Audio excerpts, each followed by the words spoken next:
कर रहे थे वो स्टॉप कैसे हो गया? स्मिता मैम, मेरी तरफ से तो स्क्रीन। हो रहा है मैम, आपको दिख नहीं रहा है क्या?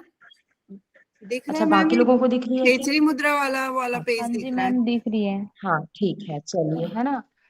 क्लास में आगे बढ़ते हैं हम लोग। तो आज हम लोग स्टार्ट कर रहे हैं हमारा दूसरा अध्याय।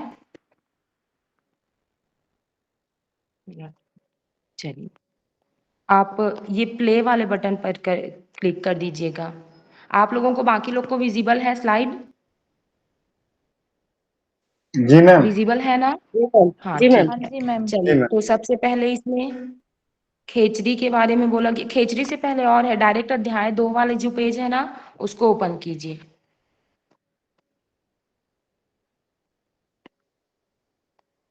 हाँ ठीक, यहाँ पर आए थे हम लोग, है ना। तो सबसे खेचरी मुद्रा चली गई है इसमें।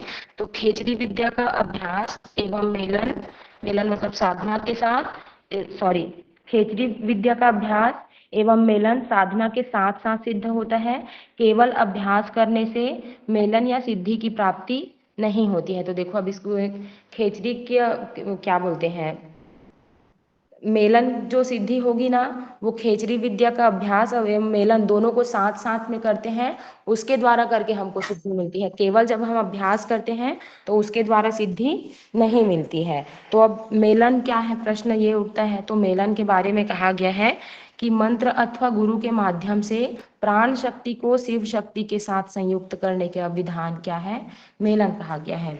या है जो मंत्र अथवा गुरु के माध्यम से, है ना, जो मेलन की क्रिया हम करेंगे वो जो एक है मंत्र के द्वारा संपन्न होगी, या फिर गुरु है वो हमको बताएंगे। तो उसमें प्राण शक्ति को शिव शक्ति के साथ संयुक्त करने का विधान है, वो क्या कहा गया है, मेलन कहा जी गया है। अब उसके बाद मैम। इसमें सिद्धि। हाँ, हेलो। मैम ये डेस्कटॉप मोड में कर दीजिए इस पिक्चर को, जो भी स्लाइड चला रहे हैं। हाँ, या फिर प्ले कर दीजिए, स्लाइड को प्ले कर दीजिए आप, फिर उसके बाद सबको अच्छे से दिखेगी। मैंने वही पूछा आप लोगों को कि दिख रहा है कि नहीं दिख रहा है करके। छोटा दिख रहा था मैम। अच्छा, हाँ चलिए। अब ठीक है मैम? हाँ चलिए, ठीक है, जी अब जी आगे बढ़िया। बढ़ते हैं। जी, चलिए कंटिन्यू करते हैं। सिद्धि कैसे मिलती है? तो साधक जब गुरु के मुख से मेलन मंत्र ग्रहण करता है एवं शास्त्रीय परंपरा अनुसार साधना करता है, तब जा करके सिद्धि मिलती है। देखिए, ये कॉमन सी बात है, कुछ भी चीज़ हम लोग करते हैं तो सबका एक पर्टिकुलर मेथड मिलता है ना। जैसे हम लोग कोई सा भी आसन कर रहे हैं, तो किसी आसन की सिद्धि हम लोगों से कैसे होती है, जब पर्टिकुलर हम लोग उसका मेथड फॉलो करते हैं, तब जा करके वो आसन हमसे सिद्ध होता है ना। तो ठीक उसी प्रकार इसमें मेलन के बारे में बोला, मतलब सॉरी, सिद्धि के बारे में बोला गया है कि जब साधक जब गुरु के मुख से मेलन मंत्र ग्रहण करता है, जैसे मंत्र अभी सब कोई किसी के भी जो बोल रहा है उससे ले लेते हैं, गुरु से नहीं लेते, मानते नहीं है। इसी कारण क्या है, हमको जो एक्चुअल में आध्यात्मिक लाभ मिलना चाहिए वो मिल नहीं पाता है ना। तो इसी कारण कहा गया है कि साधक जब गुरु के मुख से मेलन मंत्र ग्रहण करता है एवं शास्त्रीय परंपरा अनुसार, जो उसकी परंपरा है उसको उसके अनुसार साधना करता है, तब जा करके सिद्धि मिलती है। तो अब जो गुरु से हम लोग मंत्र लेते हैं तो उस मंत्र का फल बतलाया गया है। तो प्रतिदिन 12 बार जप करने से देह में स्थित माया का स्वप्न में भी प्रभाव नहीं पड़ता। देखो, माया के बारे में सब लोगों ने वेदांत दर्शन में पढ़ा ही होगा, है ना, और बाकी और ग्रंथों में चर्चा आई है ना, भगवत गीता में भी पढ़ेंगे हम लोग। तो इसमें बोला गया है कि प्रतिदिन 12 बार, 12 बार हमको जप करना है। इससे माया देखो कहीं और स्थित नहीं है, हमारे ही शरीर में स्थित है। उसका क्या है, स्वप्न में भी प्रभाव नहीं पड़ता है। मतलब मंत्र इतना पावरफुल होता है कि बाकी समय तो छोड़ो, वो स्वप्न में भी उसका प्रभाव नहीं रहेगा माया का। उसके बाद दूसरा बोला गया है इसमें, नियम पूर्वक 5 लाख बार जप करता है उस व्यक्ति की खेचरी स्वयमेव सिद्धि हो जाती है। मतलब नियम पूर्वक हम लोग कितने बार जप करेंगे उसका, 5 लाख बार। लेकिन कब करना है, क्या करना है, इसके बारे में शायद नहीं दिया गया है ना। तो उस व्यक्ति की खेचरी सिद्ध हो जाती है। ये है मंत्र का फल। ठीक है, अब स्पीड ज्यादा नहीं हो रही ना? हेलो। नहीं नहीं मैम, ठीक है मैम, ठीक है। चलिए नेक्स्ट स्लाइड में मूव करेंगे। नेक्स्ट कीजिए।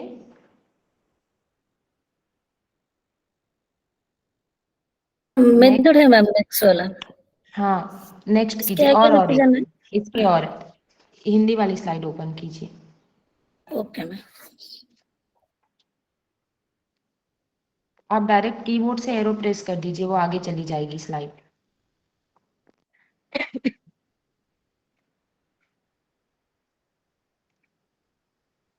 और नहीं नहीं, इससे पहले होगा, हिंदी वाली स्लाइड भी होगी ना इसमें। हो गया, यही एक खेचरी विद्या, खेचरी के बारे में वर्णन होगा, वो वाली स्लाइड। बैक कीजिए। और यही वाली स्लाइड है, खेचरी के बारे में दिया होगा ना।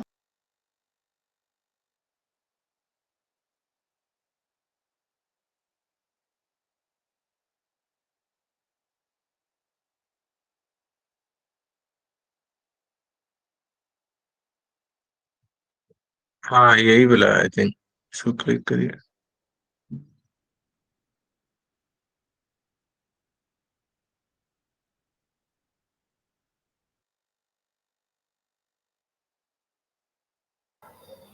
जी यही है। मैम शो हो रही है, देखो। आई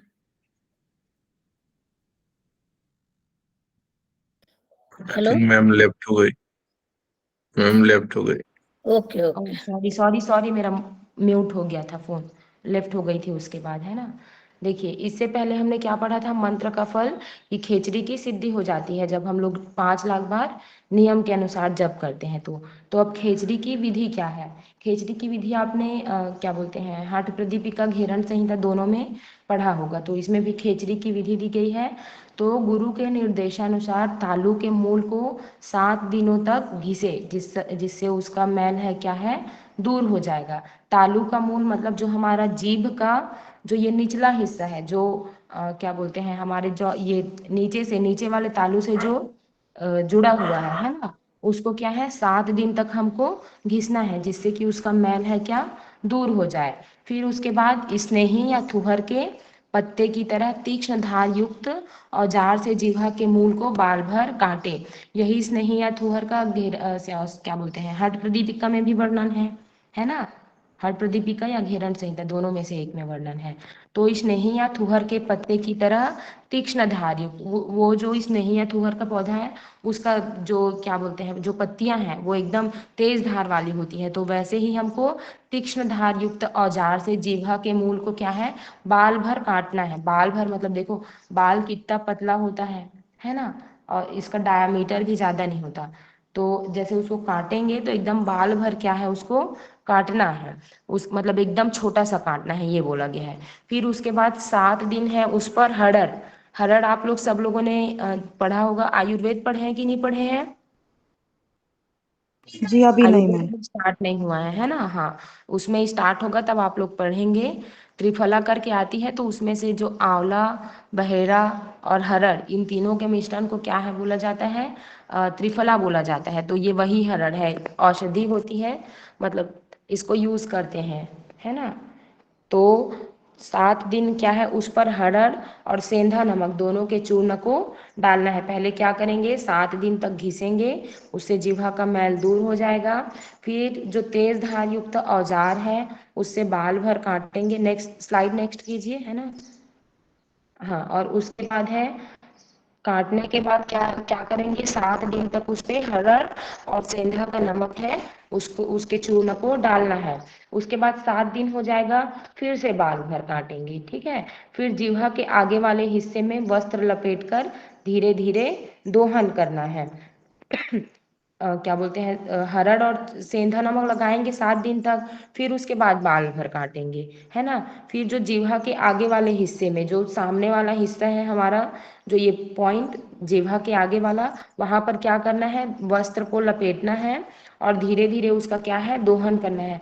दोहन करना आप लोग जानते हैं ना, जीभ को निकालेंगे और उसके बाद ऐसे उंगलियों से करके उसको, जैसे हम लोग जब टंग क्लीन करते हैं, है ना, तो टंग क्लीनर के थ्रू करके करते हैं। तो उससे क्या है, हाथ को पकड़ करके, मतलब जीभ को पकड़ना है हाथ से, और उसके बाद उसका क्या है, दोहन करना है। तो इस तरह अभ्यास करने पर जिह्वा ब्रह्मरंध्र का भेदन कर जाती है। देखो खेचरी मुद्रा की विधि आप लोगों को पता है ना, मतलब हमारे टंग को क्या है ऐसे लपेट करके पीछे की ओर ले जाना रहता है, जो हमारा कपाल कुहर है उसमें प्रविष्ट कराना रहता है। तो देखो ये इमेज है उसमें दिख रहा है, जो लास्ट पहले क्या है स्टेज वाले में देखो ज्यादा दूर तक नहीं जा रहा है, फिर धीरे धीरे हम लोग उसका प्रैक्टिस करते जा रहे हैं। स्टेज 2 स्टेज 3 इसमें आप लोग देखते जाएंगे धीरे धीरे आगे बढ़ रहा है। फिर एक टाइम ऐसा आएगा कि वो जिह्वा की लंबाई है वो, क्योंकि नीचे से उसका कनेक्शन टूट गया है ना, नीचे से हमने धीरे धीरे काट के जो रोक रही थी उसको आगे जाने के लिए उसको समाप्त कर दिया। तो अब ये क्या है धीरे से ऊपर की ओर बढ़ जाएगी ब्रह्मरंध्र की ओर। तो इस तरह का अभ्यास करने पर जिह्वा क्या है वो ब्रह्मरंध्र का भेदन कर जाती है।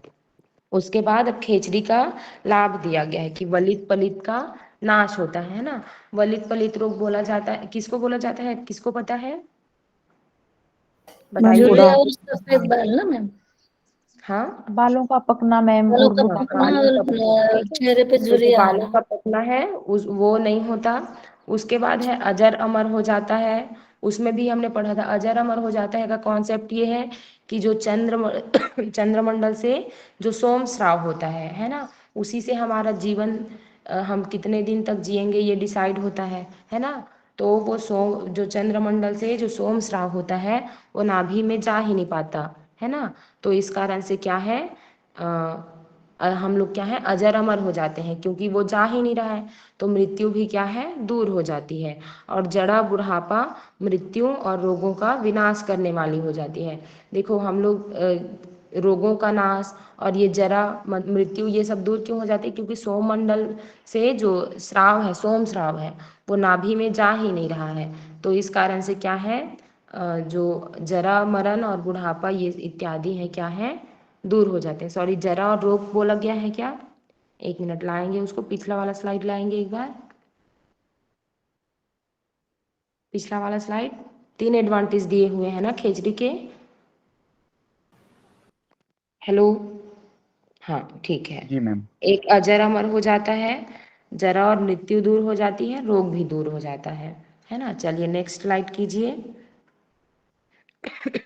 हाँ और नेक्स्ट, यस ठीक है। अब खेचरी मेलन मंत्र, देखो खेचरी करना है, इसमें मंत्र के बारे शुरू में मेलन मंत्र के बारे में बोला गया है ना। तो वो मेलन मंत्र ये है क्या बोलते हैं ब्रह्मा जी ने कहा है ये मंत्र है ना।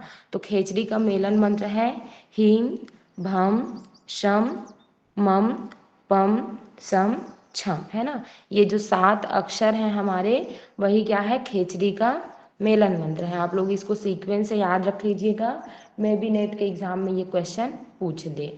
जैसे हमने बीज मंत्र याद किया है ना 7 जो हमारे 7 चक्र हैं उसके, तो ठीक उसी तरह ये खेचरी का क्या है मेलन मंत्र है। अब उसके बाद है साधक की दृष्टि, तो आत्मा दर्शन के समय की दृष्टि का वर्णन। देखो अब मार्ग में हम लोग आगे बढ़ रहे हैं योग अभ्यास के मार्ग में, तो उसके बाद एक आत्मदर्शन मतलब जब हम लोग समाधि के मार्ग में पढ़ेंगे तो हम लोग खुद को जान जाएंगे है ना। तो उसी को बोला गया है आत्मा दर्शन के समय। तो उस समय हमारी दृष्टि कैसी होनी चाहिए, तो प्रथम चरण को बोला गया, इसमें 3 चरण बतलाए गए हैं ना। तो प्रथम चरण में बोला गया है अमावस्या मतलब प्रकाश रहित, जब हमारी क्या है आंखें बंद रहेगी तो उसको बोला गया है अमावस्या। देखो चंद्रमा ये इसको मतलब मेन चंद्रमा से करके इसकी तुलना की गई है ना।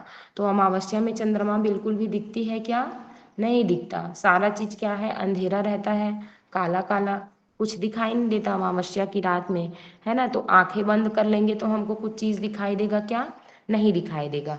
तो इस कारण प्रथम चरण को क्या बोला गया है अमावस्या। फिर उसके बाद द्वितीय चरण को बोला गया है प्रतिपदा मतलब अल्प प्रकाश आधी आंखें खोलना।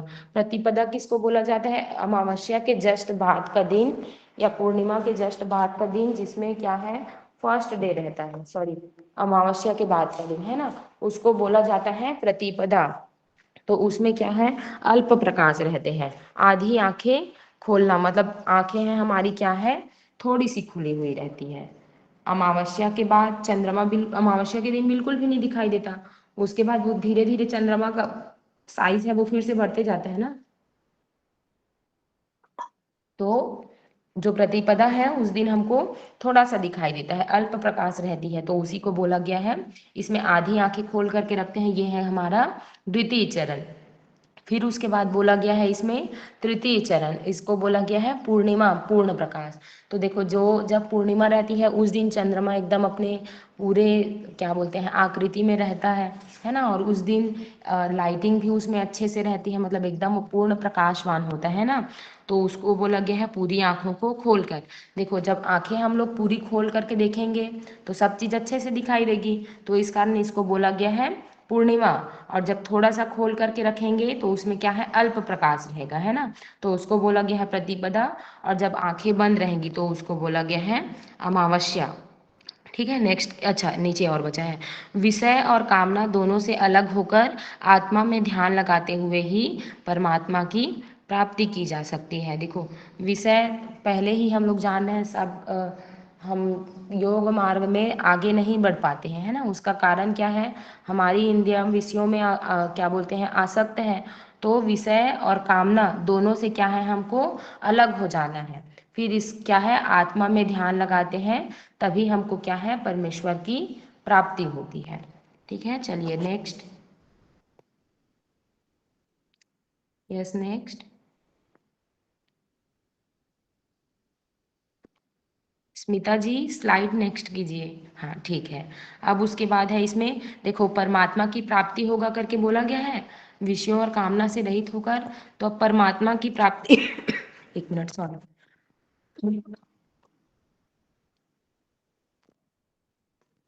हाँ परमात्मा की प्राप्ति होगी कैसे, सॉरी ब्रह्म प्राप्ति का उपाय, है ना, तो बोला गया है एक है कुंडलिनी जागरण के द्वारा। कुंडलिनी जब हमारी जागृत हो जाएगी तो हम क्या है ब्रह्म को प्राप्त हो जाएंगे।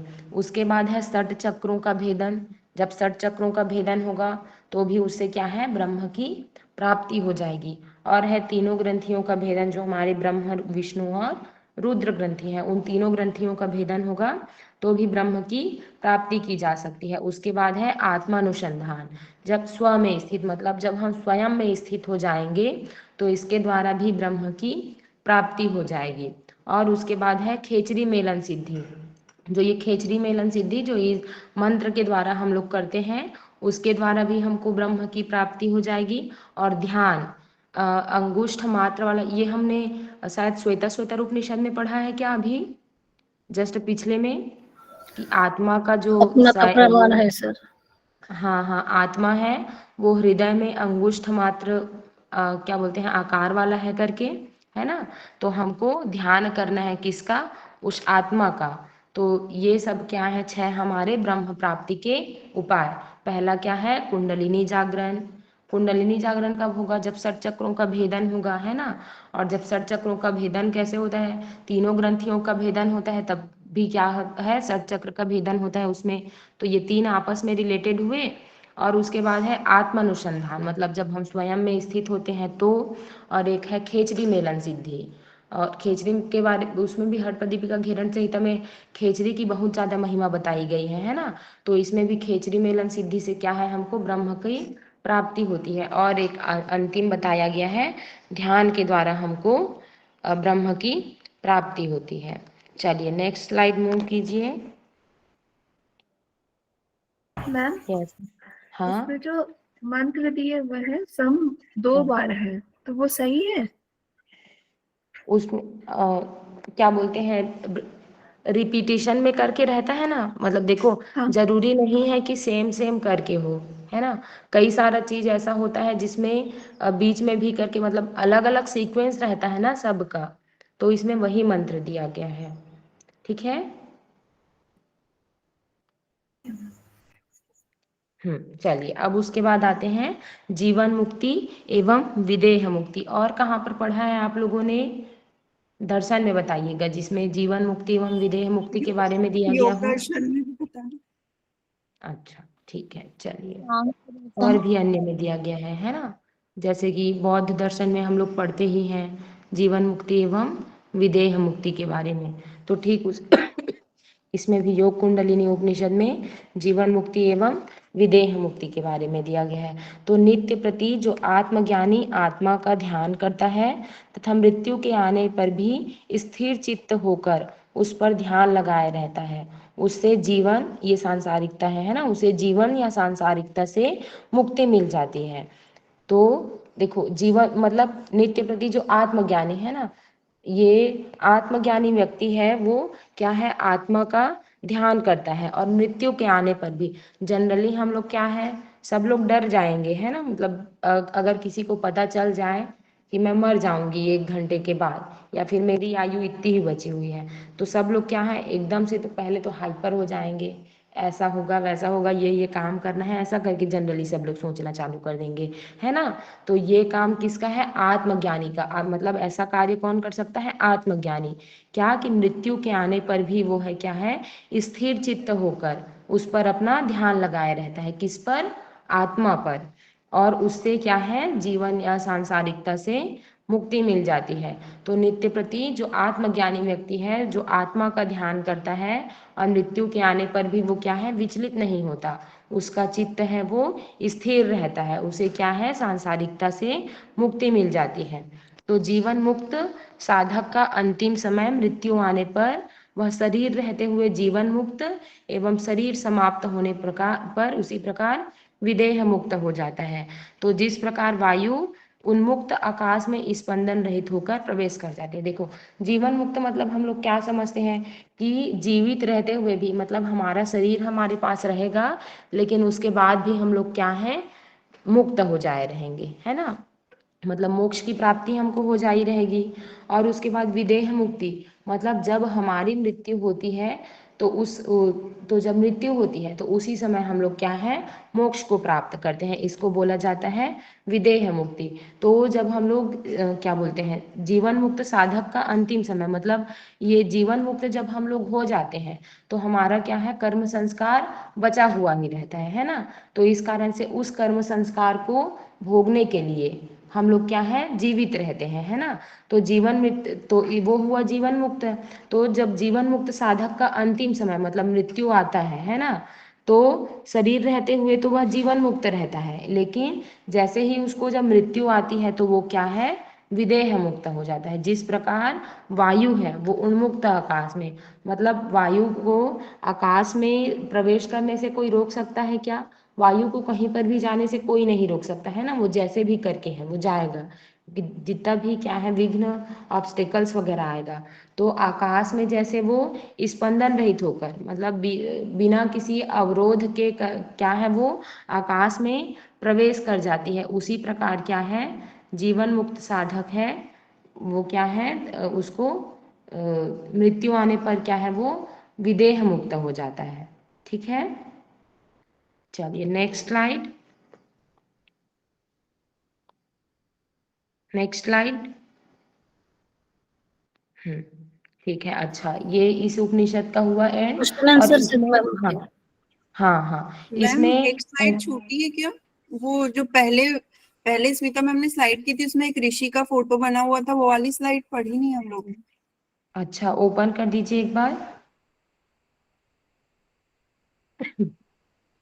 जल्दी कीजिए, है ना, टाइम होने वाला है, मेरे को भी क्लास जाना है।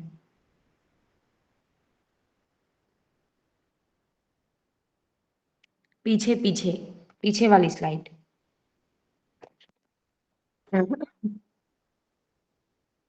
जिसमें ऋषि का फोटो वाला है, ये वाला।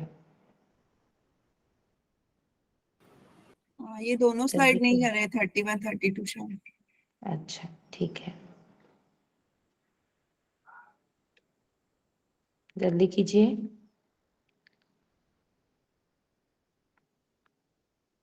मेरे को सब चीज ब्लैक ब्लैक दिख रहा है, आप लोगों को भी दिख रहा है क्या? क्लियर है मैम। ये दिख रहा होगा मैम। हाँ, ठीक है, तो इसमें आत्मा के प्रकाश के बाद यही स्लाइड है ना, इससे पहले और कोई छुटी हुई है क्या, देखिए तो। नहीं मैम, ये और इसके बाद की एक दो ही स्लाइड हाँ, से। ठीक है ना। तो अभ्यास के बिना इसमें क्या है, आत्मा का प्रकाश है वो असंभव। इससे पहले वाली स्लाइड दिखाइए एक बार, इससे पहले वाली स्लाइड, एक मिनट मैं ही देख लेती हूँ। मैम वो मेलन मंत्र वाली ही थी। हाँ, एक मिनट। हैंग कहाँ है ना? तक बच्चा? एक मिनट, कहाँ गया ये? हाँ देखो, तो इसमें क्या है, ब्रह्म की प्राप्ति का उपाय बतलाया गया है ना। इससे पहले आत्मदर्शन के बारे में भी हमने पढ़ा था। नेक्स्ट स्लाइड लाइए जो पढ़ने वाले हैं उसका। नहीं नहीं नहीं, पीछे कीजिए, पीछे 2-3 स्लाइड, जो पेज आपने अभी ओपन किया था उसको। हाँ, वो ऋषि वाली जो स्लाइड है ना वो, हाँ वो, यस, नेक्स्ट जल्दी कीजिए। हाँ, है ना। तो अभ्यास के इससे पहले हमने आत्मदर्शन के बारे में पढ़ा था, है ना। तो अभ्यास के बिना आत्मा का प्रकाश है क्या है, वो असंभव है। तो जिस तरह लकड़ी में अग्नि है परंतु बिना रगड़े हुए वह प्रज्वलित नहीं होती, उसी प्रकार बिना निरंतर अभ्यास किए हुए योग विद्या का प्रकाश है क्या, बाहर नहीं आ सकता। देखो, लकड़ी में अग्नि है वो पहले से उपस्थित रहती है। क्या बोलते हैं, हमने पहले उसमें देखा होगा, है ना, मूवीज वगैरह में, या छोटे छोटे जब हम लोग थे तो कार्टून वगैरह, या फिर आपने रामायण वगैरह इत्यादि सब में देखा होगा।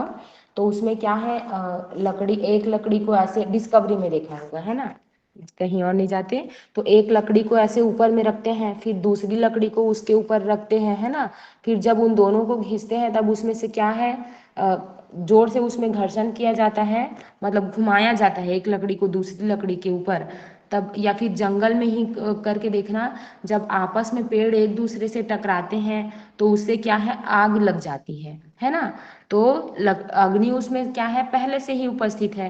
कार्य कारण सिद्धांत में हमने पढ़ा ही है ना, सांख्य में, कि बिना मतलब कारण के कोई कार्य हो नहीं सकता। मतलब जो चीज किसी में पहले से उपस्थित ही नहीं है, उससे वो चीज को क्या है, उत्पन्न किया ही नहीं जा सकता। मतलब अगर तिल में तेल नहीं है तो उससे तेल को निकाल सकते हैं क्या, नहीं निकाल सकते। तो उसी प्रकार इसमें बोला गया है कि जिस तरह लकड़ी में अग्नि है परंतु बिना रगड़े हुए वह प्रज्वलित नहीं होती। मतलब तिल में तेल तो है, लेकिन जब तक हम लोग उसको तेल को, क्या बोलते हैं, तीली को उससे तेल निकालने के लिए उसका जो भी क्या बोलते हैं मशीन वगैरह आता है उसमें नहीं डालेंगे तो उससे तेल निकलेगा क्या, नहीं निकलेगा। तो ठीक उसी प्रकार लकड़ी में अग्नि तो है लेकिन उसको बिना रगड़े हुए वो प्रज्वलित नहीं होगी। उसी प्रकार जो योग विद्या का प्रकाश है तब तक बाहर नहीं आएगा जब तक हम अभ्यास नहीं करेंगे।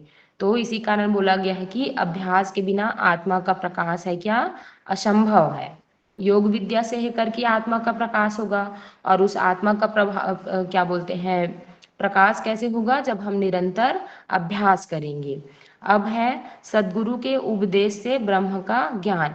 तो जिस प्रकार घड़े के भीतर रखा हुआ दीपक बिना उसका भेदन किए बाहर प्रकाश नहीं दे सकता, ठीक उसी प्रकार शरीर रूपी घट के भीतर स्थित ब्रह्म रूपी प्रकाश तब तक बाहर नहीं दिखता जब तक गुरुमुख होकर इस शरीर रूपी घट का भेदन नहीं किया जाता। देखो, घड़ा को समझो जैसे कि ये समझ लेते हैं हम लोग, एक रूम है ना। अब रूम में हम लोगों ने दिया जलाया है, अब वो रूम चारों तरफ से बंद है तो उस दिया का प्रकाश बाहर में जाएगा क्या, नहीं जाएगा, है ना। तो उसके लिए क्या है, हमको खिड़की दरवाजे खोलने पड़ेंगे। मतलब हमने क्या किया, रूम का भेदन किया एक तरह से, है ना। तो ठीक उसी प्रकार क्या है, अगर किसी घड़े के अंदर दीपक रखा हुआ है तो उससे प्रकाश तब तक बाहर नहीं आएगा जब तक उस घड़े का क्या है, हम लोग भेदन नहीं करेंगे। तो ठीक उसी प्रकार शरीर रूपी घट के भीतर मैक्सिमम जगह पर आप लोग देखना शरीर की तुलना किससे की जाती है, घड़े से, है ना। तो यहाँ पर भी किया गया है घड़े से तुलना। तो शरीर रूपी घट के भीतर स्थित ब्रह्म रूपी प्रकाश। अब देखो, इसमें ब्रह्म की तुलना जो हमने उसमें दीपक से तुलना की थी उससे किया गया है ना। तो ब्रह्म रूपी प्रकाश तब तक बाहर नहीं दिखता जब तक गुरुमुख होकर इस शरीर रूप, क्या बोलते हैं, घट का, इस शरीर घट का भेदन नहीं किया जाता।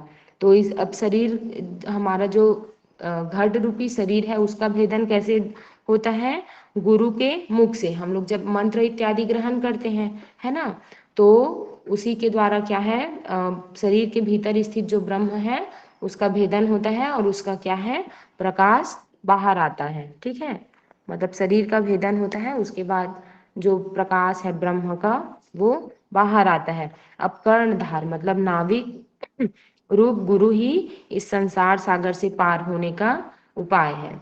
जैसे हम लोग भी किसी भी कार्य में आगे बढ़ते हैं तो अपने ही आप कर लेते हैं क्या किसी चीज़ को, जैसे कि आप लोग अभी सपोज नेट जेआरएफ का प्रिपरेशन कर रहे हैं, है ना, तो कोई ना कोई आप लोगों को गाइड कर रहा होगा, पढ़ा रहे हैं। जैसे मैक्सिमम लोगों को हम लोग अब देखते हैं, सब लोगों के इंस्पिरेशन राहुल सर हैं, वो गाइड कर रहे हैं तब जा करके इतना सब चीज़ हो पा रहा है ना। तो ठीक उसी प्रकार जो ये कर्णधार रूप नाविक गुरु ही इस संसार सागर से पार होने का क्या है, उपाय है। चलिए नेक्स्ट नेक्स्ट नेक्स्ट। अच्छा मेरी वॉइस ब्रेक हो रही है, बाकी लोगों को भी हो रही है क्या? नो मैम, क्लियर है। नहीं मैम। एक एक स्लाइड और बचा है शायद, हाँ ये वाली, जल्दी कीजिएगा, है ना, 1 मिनट ही बाकी है। ठीक है, अब ब्रह्म का स्वरूप, तो इसमें ब्रह्म के स्वरूप के बारे में बताया गया है कि वो पिंड ब्रह्मांड, मेरे को ब्लैक दिख रहा है, हाँ, पिंड ब्रह्मांड लोक इत्यादि के रूप में रहती है। तो पहला पिंड शरीर में वो किस प्रकार से रहती है, विश्व तेजस, ये क्या है, आत्मा की 4 अवस्था, ऐसा आप लोगों ने पढ़ा है कहीं पर? मांडुक्य। जी मैम, मांडुक्य उपनिषद में। क्या बोला गया है उसमें 4 अवस्था कौन कौन सी बतलाई गई है? विश्व, तेजस, प्राज्ञ और तुर्य। हाँ ठीक है, तो उसी प्रकार इसमें पिंड शरीर के बारे में बताया गया कि विश्व, तेजस और प्राज्ञ इत्यादि अवस्था में रहती है। फिर उसके बाद है ब्रह्मांड, तो एक है विराट, और उसके बाद हिरण्यगर्भ और है ईश्वर, इस रूप में रहती है, मतलब ब्रह्मांड में। और उसके विराट मतलब बहुत बड़ा, है ना, और हिरण्यगर्भ ये योग के प्रणेता करके, हम वैसे तो 7 हिरण्यगर्भ की चर्चा की गई है ना, और ये हिरण्यगर्भ ही है, क्या है वो, ब्रह्म है। और उसके बाद है ईश्वर, तो ये हुआ ब्रह्मांड रूप में रहते हैं, ब्रह्म का स्वरूप मतलब पिंड ब्रह्मांड और लोक इन सब में रहता है। तो ये पिंड शरीर कैसे रहता है, विश्व, तेजस और प्राज्ञ रूप में। उसके बाद ब्रह्मांड है वो रहता है विराट, हिरण्यगर्भ और ईश्वर रूप में। फिर उसके बाद है लोक, तो लोक के बारे में बताया गया कि भूः, भुवः और स्वः, ये इन 3 लोक में, तो ये ब्रह्म का स्वरूप है, पिंड ब्रह्मांड और लोक रूप में रहता है। फिर उसके बाद है ध्यान, तो ध्यान के बारे में बताया गया है कि ध्यान के द्वारा भी ब्रह्म की प्राप्ति हो जाती है।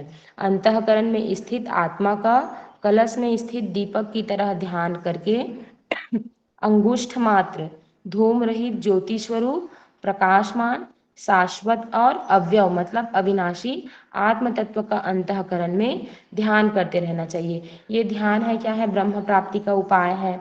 तो अब इसको ध्यान को करेंगे कैसे, तो अंतःकरण में स्थित आत्मा का कलश में स्थित, देखो जो अंतःकरण में स्थित हमारा आत्मा है, तो इस अंतःकरण को क्या समझेंगे, कलश, और जो आत्मा है उसको क्या समझेंगे, उस कलश में स्थित दीपक, है ना। तो अंतःकरण में उस स्थित आत्मा का जो कलश में स्थित दीपक है उसकी तरह क्या करना है, उसका ध्यान करना है। और वो आत्मा कैसे स्वरूप वाला है, अंगुष्ठ मात्र है, धूम रहित है, ज्योति स्वरूप है, प्रकाशमान है, शाश्वत है और अव्यव है, अविनाशी है ना। तो इस आत्म तत्व का इस तरह हमको क्या है, अंतःकरण में ध्यान करते रहना चाहिए। चलिए बाकी की जो भी आप लोगों की डाउट्स होगी और आगे का जो क्वेश्चन आंसर है वो हम लोग नेक्स्ट क्लास में कर लेंगे। मुझे भी क्लास जाना है ना, 8 बजे से मेरी क्लास रहेगी, तो आप लोगों की जो भी डाउट्स होगी वो मैं कल ले लूँगी। आप जो भी है रिकॉर्डिंग ऑफ कर दीजिए, ठीक है, थैंक यू। और कोई एक शांति पाठ करा दीजिए जल्दी से।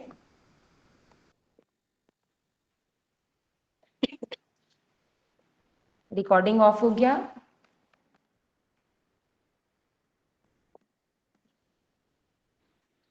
मैं करवा दे रही हूँ। हाँ संध्या मैम, आप शांति पाठ करा दीजिए जल्दी से। Okay ma'am.